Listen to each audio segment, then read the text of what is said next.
Bonsoir à toutes et à tous, bienvenue dans ce quotidien du mercredi 24 janvier. Bonsoir Colin Ancel. Bonsoir Enzo, bonsoir à toutes et à tous.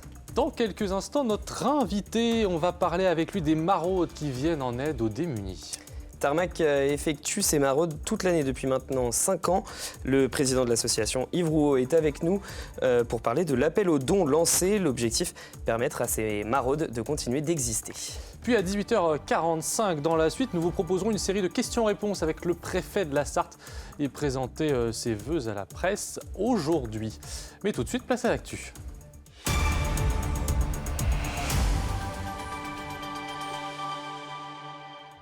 Et au sommaire de ce mercredi, une inauguration d'une maison de santé un peu particulière. C'est une expérimentation menée par l'État. En son sein, pas de consultation, mais des solutions pour une prise en charge sanitaire et sociale de premier recours. Et le département se prépare au débat sur le budget qui aura lieu vendredi. Et puis direction La Ferté-Bernard avec des vols de camions à répétition. Nous avons rencontré le directeur d'une des enseignes visées. Vous l'entendrez dans ce journal. Focus pour commencer ce journal sur une maison de santé dédiée aux habitants les plus précaires des quartiers sud du Mans, un bâtiment inauguré ce mercredi. Ronceret, Glonnière et Vauguyon, dans ces quartiers, seulement 7 médecins généralistes pour 30 000 habitants. C'est 6 fois moins que la moyenne nationale. Alors, une expérimentation est menée par l'État pour proposer une prise en charge sanitaire et sociale de premier recours. Elle est mise en œuvre par une équipe de médecins généralistes, d'auxiliaires de santé, des psychologues et des médiateurs de santé. Découverte de ce lieu avec Anthony Piton. C'est un nouveau modèle de maison de santé réservé aux plus fragiles. Au 37 rue des Balsamines, pas de consultation, mais des réunions participatives. Les patients sont regroupés dans une association d'usagers et se retrouvent chaque semaine pour des activités qui visent à les rendre acteurs de leur santé. Il y a différentes activités comme des activités de marche qui permettent de pouvoir se mobiliser un petit peu, éviter la sédentarité, des activités de diététique pour pouvoir apprendre à bien manger, à bien s'alimenter, et puis pour pouvoir en discuter entre eux. Pour les patients, tous issus des quartiers sud du Mans, ces réunions permettent donc de s'éduquer aux bonnes pratiques santé, mais aussi de rompre l'isolement. Moi, à la maison, je ne peux pas parler de la maladie de mon mari, donc ça me permet d'en parler ici, qui me libère la tête. Ça nous fait un lien. Et moi, le souci que j'ai, l'hypertension, donc faut être cool.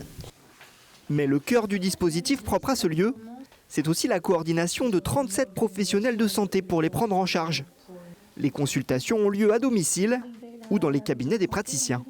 Dans le quartier Ronceret, Glonnière, Vauguyon, la pauvreté représente 39% des habitants. Ce qui demande pour travailler avec ces populations-là des moyens qui soient adaptés. Et puis se rajoute le fait de ne pas avoir de connaissances, les gens qui ne savent pas lire. Tout un tas de facteurs qui précarisent les gens en fait. Sans parler des populations migrantes qui n'ont pas accès à la langue française. Donc là, il faut utiliser l'interprétariat. Ce modèle, encore au stade expérimental, pourrait être dupliqué dans d'autres villes en France. Il est financé par l'ARS, la CPAM et la région. Le département visé par une cyberattaque, Colin. Oui, le président du conseil départemental, Dominique Leménaire, l'a indiqué ce mercredi matin. Mais cette attaque a échoué. Quelques mots de passe et identifiants d'agents du département ont été mis en ligne sur le dark web. Les agents les ont changés depuis. Il n'y a aucune incidence pour les usagers. En revanche, le site du département, lui, a été inaccessible pendant quelques heures ce mercredi. Et tout est rentré dans l'ordre aux alentours de 15 heures. Le conseil départemental, justement, qui va devoir faire plus avec moins pour 2024. Le débat sur le budget doit se tenir vendredi dans un contexte économique difficile pour les collectivités locales. La Sarthe n'y échappe pas. Les recettes sont en baisse. Les départements perdent notamment une partie des revenus de la taxe foncière.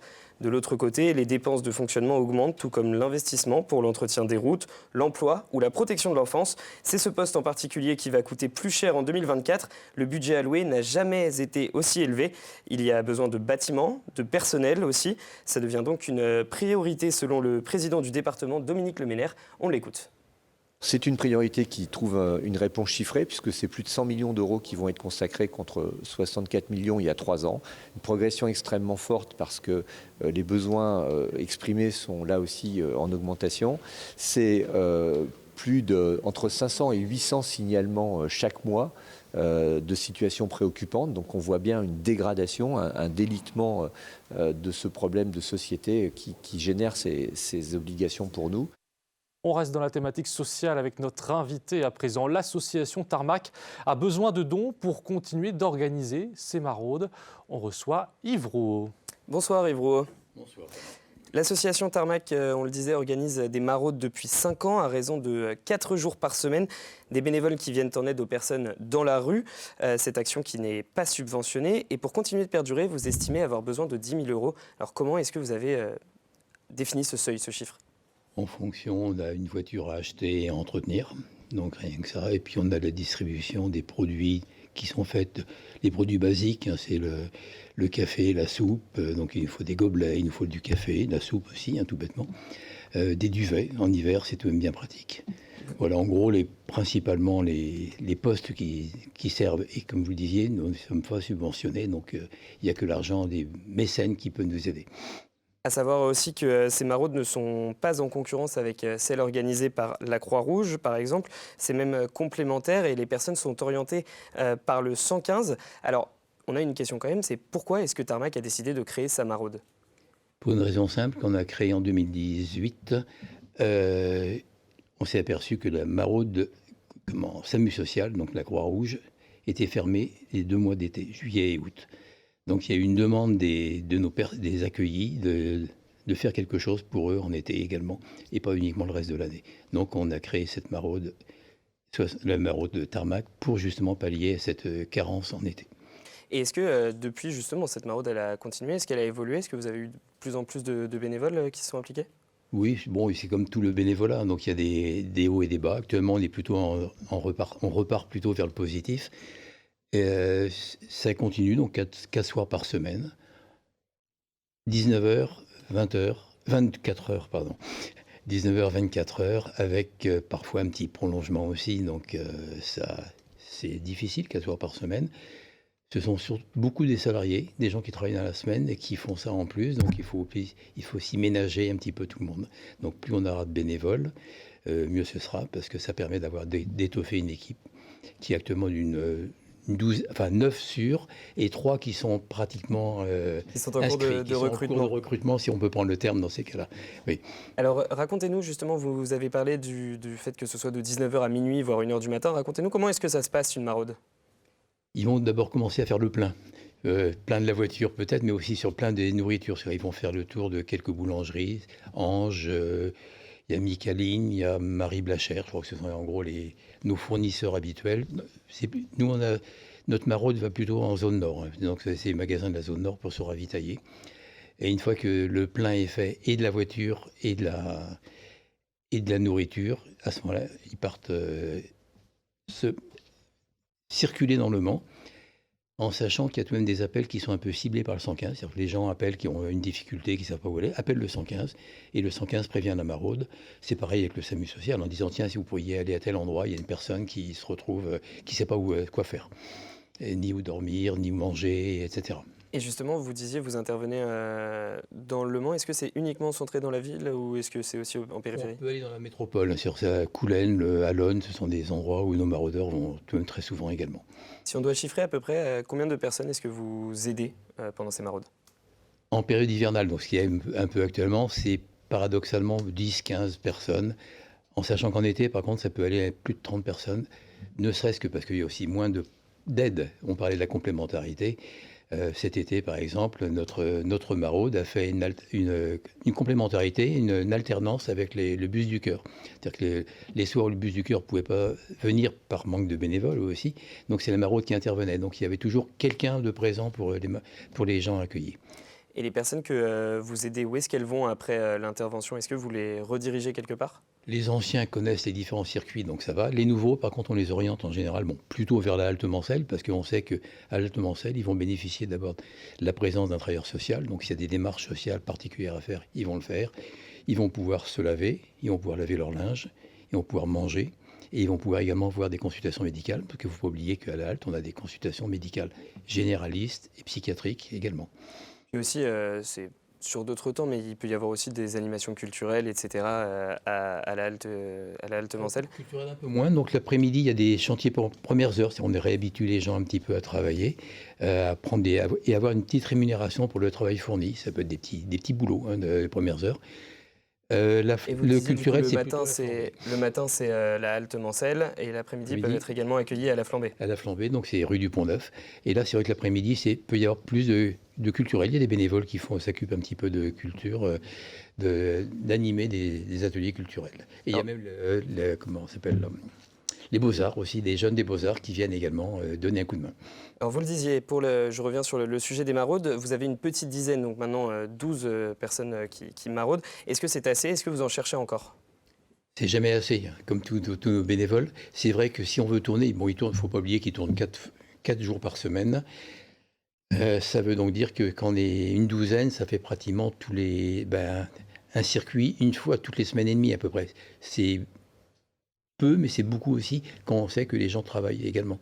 Donc il faut qu'ils puissent se reposer, parce que quand ça va terminer à 1h du matin, quand il faut reprendre le boulot, si jamais ils ont un travail, il faut recommencer en équipe à 5h du matin, c'est pas recommandé. C'est pour ça que plus on sera nombreux, mieux ce sera. Et puis en plus, en été, il y a toujours moins de bénévoles, parce qu'ils ont à droite et à gauche, ce qui est normal. Donc si on est un peu plus nombreux pour étoffer l'équipe, c'est... Et puis les profils. Justement, si vous voulez participer, si vous voulez vous investir, vous pouvez contacter le 07 56 00 29 88 ou alors par mail à adjf@tarmac.asso.fr. Et juste une question, c'est quoi le profil d'un maraudeur? Il faut qu'il sache écouter, déjà. Bon, qu'il n'ait pas peur non plus, parce que même, ils vont pas dans les quartiers non plus, ils vont pas courir des risques non plus transigeants. La plupart des personnes que l'on rencontre sont des personnes calmes. Ils sont parfois un petit peu moins, donc il faut pas avoir peur. Et puis il faut savoir surtout, c'est écouter, orienter à ça, être patient, faire preuve d'empathie, mais pas trop non plus. L'écoute, je résumerais ça dans le terme savoir écouter. En tout cas, c'est très important d'essayer de continuer d'aider cette maraude. Donc, si nos téléspectateurs veulent t'aider, rendez-vous sur le site Tarmac, rubrique « Faire un don » pour que ces maraudes puissent continuer d'exister dans de bonnes conditions. Merci beaucoup, Yves Roux, d'être venu sur notre plateau. Merci à vous aussi. Allez, à présent, une vol en série de camions du côté de La Ferté-Bernard. Et oui, dans la nuit de lundi à mardi, plusieurs concessionnaires de la commune se sont fait dérober des véhicules utilitaires. Les cambrioleurs ont commencé par s'attaquer au distributeur Renault avant de se rendre chez le mandataire automobile Autoconcilium.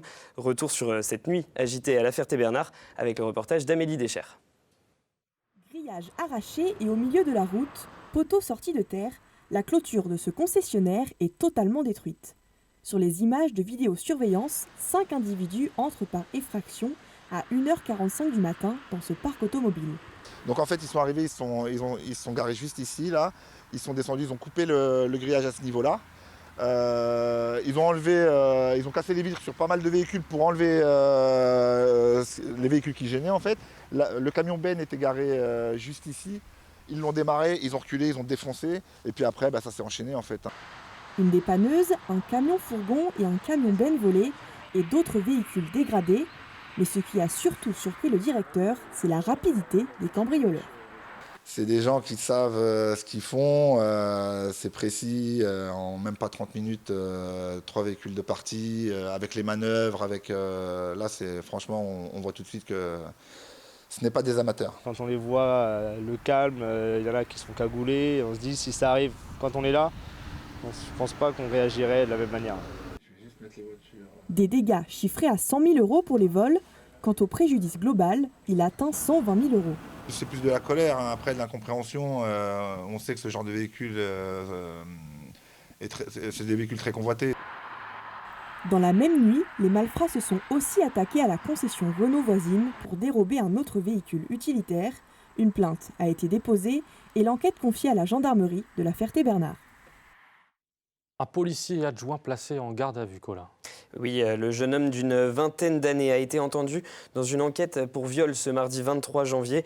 Selon les informations de nos confrères de Ouest France, le jeune policier adjoint avait déjà été mis en cause pour des faits similaires. L'enquête à l'époque avait été classée sans suite, mais elle devrait être rouverte en raison de cette affaire en cours. Le mis en cause n'aurait pas avoué. Les faits, eux, se seraient déroulés dans la sphère privée. Le jeune homme devrait donc être licencié de la police.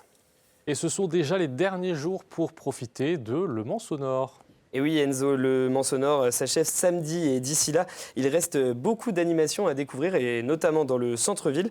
Mais samedi marquera le grand final de cet événement avec la compagnie Transexpress à 18h sur le parking des Quinconces. Au programme des animations, un énorme lustre, vous allez le voir, qui transformera la place en salle de bal pour faire danser le public. Un spectacle gratuit, regardez à quoi ça devrait ressembler.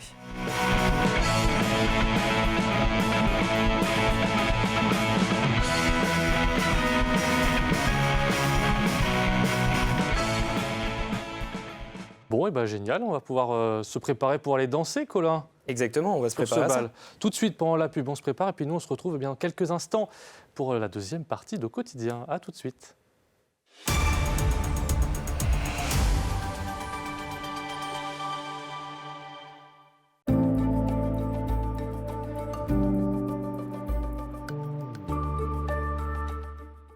Bonsoir messieurs, dames, ravi de vous retrouver pour ce nouveau bulletin météo.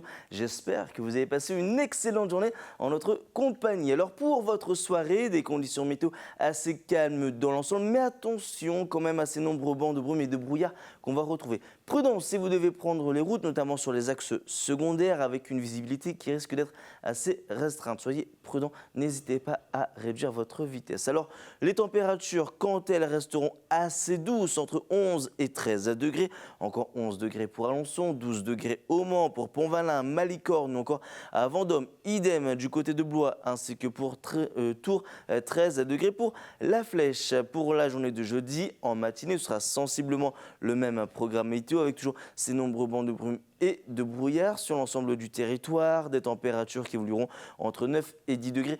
Pour avoir un petit ordre d'idée, messieurs, dames, si on avait eu ces températures dans l'après-midi, nous serions déjà au-dessus des normales de saison. 9 degrés à Mamers, 10 au Mans ou encore pour la Ferté-Bernard, idem du côté de Saint-Calais. Alors pour la suite de votre journée, ces bancs de brume et de brouillard, ils vont se dissiper, mais ils vont laisser place malheureusement à la grisaille. Avec cette petite perturbation qui va s'inviter, celle-ci pourrait même amener quelques précipitations. Côté température, elles évolueront entre 12 et 14 degrés. La suite du programme, légère amélioration pour la journée de vendredi avec quelques rayons de soleil, toujours entre deux passages neigeux. La douceur continue de s'imposer avec des températures quasiment printanières et pour la journée de samedi, vous voyez à nouveau ces nuages qui resteront très nombreux sur l'ensemble du département. Passez une excellente journée en ce jeudi 25 janvier.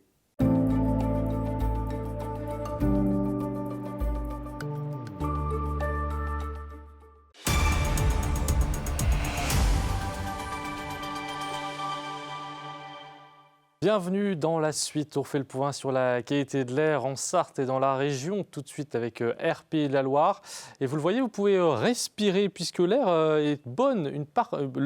L'indice de l'air, je vais y arriver, est plutôt bon sur une bonne partie du département. En cause les températures douces, le vent et puis la pluie qui permettent la disparition des polluants ailleurs dans la région. C'est plutôt moyen. Allez Enzo, on va maintenant passer à notre entretien, enfin notre interview que nous avons eue avec le préfet. Parvenir à faire société, ce sont les mots que Emmanuel Aubry a prononcés ce matin lors de ses vœux à la presse. Des vœux placés sous le signe de la transition écologique avec 26 millions d'euros dans ce sens alloués pour notre territoire, mais aussi des enjeux liés à l'emploi, au maintien des services publics et surtout la sécurité avec les 24 heures et les Jeux Olympiques, des défis qui ne pourront se réaliser qu'avec l'aide de chacun. Écoutez. Notre salut viendra dans notre capacité à échanger, à proposer, à discuter le plus sereinement possible. Et cette capacité à faire société est essentielle. C'est comme ça que l'on résout les difficultés qui peuvent apparaître. C'est comme ça que l'on peut aborder les enjeux essentiels pour notre pays. On parlait tension internationale, on parlait transition écologique, on parle vitalité économique, on parle, bref, de ce qui constitue notre vie. Et c'est à travers le dialogue, l'écoute, le respect mutuel que l'on peut avancer. Un appel au dialogue aussi vis-à-vis des agriculteurs. Ils manifestent en ce moment partout en France. C'était le cas mardi à Sablé-sur-Sarthe. Ce sera le cas au Mans vendredi. Le préfet assure échanger régulièrement avec les représentants des syndicats agricoles. Mais sa priorité, c'est aussi la sécurité, surtout après le décès d'une mère et sa fille percutées par une voiture sur un point de blocage en Ariège. Les forces de l'ordre, policiers et gendarmes, sont présents pour avoir ce dialogue avec les responsables professionnels et faire en sorte qu'en termes de sécurité, les choses se passent du mieux possible. Le drame de l'Ariège montre que nous devons être extrêmement attentifs sur ces manifestations. C'est vrai pour les manifestations agricoles, comme c'est vrai pour toutes les manifestations d'ordre public que j'ai à suivre et à mettre en œuvre. La sécurité aussi pendant les grands événements de 2024. D'une part, les 24 heures, évidemment, classiquement pour le mois de juin, et puis le grand événement national autour des Jeux Olympiques et Paralympiques qui va occasionner beaucoup de ferveur populaire, en tout cas c'est ce que j'espère, et un engagement sans faille de l'ensemble des forces de l'ordre, l'ensemble des services opérationnels et de la maison préfecture, parce que même si en Sarthe nous n'accueillons pas d'épreuves, nous accueillerons peut-être des équipes, c'est quelque chose qui sera précisé dans les semaines à venir, et nous accueillerons à coup sûr des spectateurs, et cette expérience spectateur, elle est essentielle. Il faut que notre pays, et particulièrement le département de la Sarthe, offre son meilleur visage. Un meilleur visage donc pour les JO 2024 et une année aussi qui verra aussi selon le préfet le maintien voire le développement des services publics de proximité dans les communes en milieu rural. Ils ont plutôt tendance à disparaître ces dernières années, que ce soit les hôpitaux, les services de finances publiques, mais l'État veut encourager l'implantation des maisons France Service. Une étude récente de l'INSEE a montré que le temps moyen d'accès aux services publics avant France Service était de plus de 11 minutes. Aujourd'hui, avec le réseau France Service, nous avons maintenant une durée moyenne de un peu plus de 6 minutes, ce qui réalise un gain moyen important. Ça n'est pas rien parce qu'au moment où les services publics font appel à des technologies du numérique, de la part de nos concitoyens qui sont plus éloignés de ces technologies, soit par défaut d'équipement, soit par défaut d'utilisation, eh bien, on a besoin d'offrir une interface, une présence humaine, et c'est l'objet du réseau France Service qui maille le territoire et qui continuera de mailler le territoire. Nous allons avoir sans doute d'autres ouvertures de France Service dans les mois qui viennent. Le préfet, que vous retrouverez aussi sur notre antenne samedi 27 janvier dans le débat sartois, une émission consacrée ce mois-ci aux éoliennes, qu'on soit pour ou qu'on soit contre, on les verra de toute façon de plus en plus sur notre territoire, car c'est un choix politique assumé par le gouvernement. Mais alors comment sont-elles implantées, sous quelle législation et comment mieux prendre en compte la transition écologique et puis surtout le bien-être des riverains? Eh bien on en parlait, vous l'avez en partie entendu, on en parlera samedi 27 janvier de 19h à 19h30 avec Laure Girard pour le débat sartois. Allez, on joue maintenant, Enzo. Et oui, on vous fait gagner cette semaine des places pour la 22e édition du Festival du Voyageur Amateur. Ça se passe à Laigné-en-Blain du 3 au 5 février. Regardez la question habituelle qu'on vous pose ce soir. Cette semaine, gagnez 2 invitations pour la 23e édition du Festival du Voyage Amateur à Laigné-en-Belin les 2, 3 et 4 février en répondant à la question suivante. La région Yakoutie, ou République de Sakha, fait partie d'une fédération, laquelle? Envoyez votre réponse par mail à jeu@lmtv.fr. Bonne chance à tous. Oui, c'est des sacrées questions cette semaine. Et d'ailleurs, on félicite Serge Blin du Mans qui remporte ses 2 entrées. Et oui, il avait bien répondu à la question de ce mardi. L'équité nommée bandit était un âne, Colin. Évidemment. Allez, Enzo, au programme de ce jeudi Au Quotidien. De ce mercredi, Colin. Non, de jeudi. Ah, demain. de jeudi, oui, pardon, excusez-moi, pour les invités de jeudi, eh bien, je ne les ai plus. Eh bien, Colin, à 18h30, moi je les ai. À 18h30, nous recevons Yves Calipe pour évoquer le 2e congrès national des solidarités qui aura lieu les 2 et 3 février au Palais des Congrès du Mans. Et nous serons ravis de le recevoir demain. Mais j'ai une autre question pour vous, Enzo. Est-ce que vous savez ce qu'on regarde juste après? Oui, là je le sais, parce qu'on est mercredi et donc c'est l'infiltré du dimanche avec Amanda Scott et Samuel Morand. Oui, et je crois, Colin, qu'on était du côté de Le Mans Sonore avec une visite immersive au sein du cabinet de curiosité.